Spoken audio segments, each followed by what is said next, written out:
मागील 48 तासांमध्ये मुंबईतील हवा गुणवत्ता निर्देशांक खालवल्याचं चित्र पाहायला मिळत आहे। मी सध्याला आहे दादर परिसरामध्ये। एकूणच मागील अनेक दिवसांमधनं जो मुंबईचा हवा गुणवत्ता निर्देशांक आहे तो समाधानकारक श्रेणीत होता, मात्र सध्याची जर का परिस्थिती बघायची तर तो पुन्हा एकदा वाईट श्रेणीमध्ये गेल्याचं आपल्याला पाहायला मिळत आहे। मी सध्याला दादर परिसरात आहे आणि दादर परिसरातनं आपण हे दृश्य बघू शकता। वांद्रेचा परिसर असेल किंवा मग इकडे बाजूचा जर का सीलिंग पाहायचा तर मोठ्या प्रमाणात आपल्याला धुरकट असं वातावरण पाहायला मिळत आहे।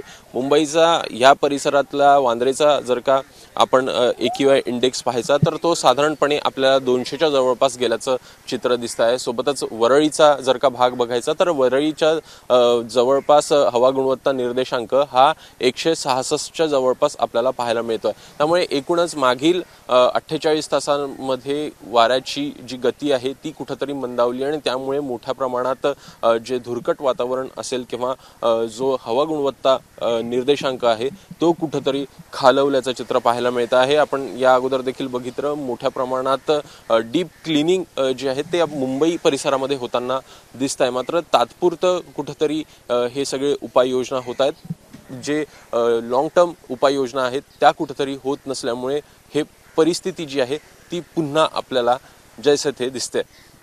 कॅमेरामॅन अजित कदमसह अभिषेक मुठाळ, ABP माझा, मुंबई। ABP माझा, उघडा डोळे बघा नीट।